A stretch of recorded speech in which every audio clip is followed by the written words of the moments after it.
આજે હું તમારી સાથે શેર કરીશ વરિયાળીનું શરબત બનાવવાની રેસીપી। ઉનાળાની ગરમીની અંદર શરીરને ખૂબ જ ઠંડક આપતું આ વરિયાળીનું શરબત તમે ઘરે ખૂબ ઓછા સમયની અંદર બનાવી શકો છો। તો ચલો વરિયાળીનું શરબત બનાવવાનું શરૂ કરીએ। તો વરિયાળીનું શરબત બનાવવા માટે તમે આ જોઈ શકો છો મેં અહીંયા કઈ સામગ્રી લીધી છે। તો સામગ્રીની અંદર મેં અહીંયા વરિયાળી, કાળા મરી, ઇલાયચી, ખસખસ અને એક વાડકીની અંદર સાકર લીધી છે।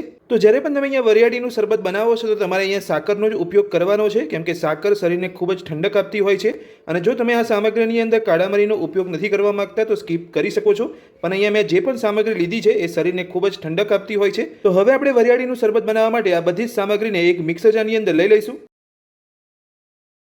સૌથી પહેલા આપણે અહીંયા મિક્સર જારની અંદર સાકર લીધી છે, સાથે જ બીજી જે અહીંયા સામગ્રી લીધી છે એ પણ આપણે અહીંયા મિક્સર જારની અંદર લઈ લઈશું।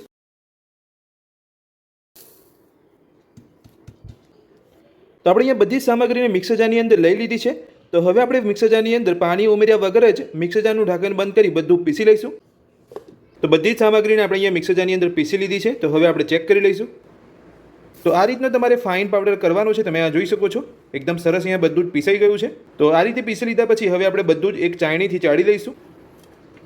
તો આ રીતે તમારે પાવડરને ચાળણીની અંદર લઈને થોડો ચાળી લેવાનો છે। તો આ રીતે તમારે અહીંયા ચાળણીની મદદથી ચાળી દેવાનું છે અને જે અહીંયા વધે છે એ તમારે કાઢી નાખવાનું છે। તો આ જ રીતે આપણે બધો જે અહીંયા પાવડર બનાવ્યો છે એ ચાળી લઈશું। મિક્સર જારની અંદર બધું જ પીસી લીધા પછી આપણે અહીંયા ચાળી લીધું છે, તમે આ જોઈ શકો છો એકદમ સરસ અહીંયા પાવડર થઈ ગયો છે। હવે આપણે આ પાવડરને એક એરટાઇટ બરણીની અંદર ભરી લઈશું।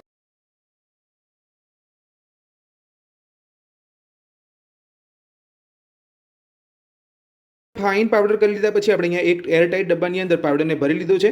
તો આ રીતે તમે એરટાઇટ ડબ્બાની અંદર પાવડર ભરીને તમે 12 મહિના સુધી સ્ટોર કરી શકો છો। પાવડરને 12 મહિના સુધી સ્ટોર કરવા માટે તમારે ડબ્બાને ફ્રીજની અંદર રાખવાનો છે। આ પાવડરનો ઉપયોગ કરીને તમે ઇન્સ્ટન્ટ વરિયાળીનું શરબત બનાવી શકો છો।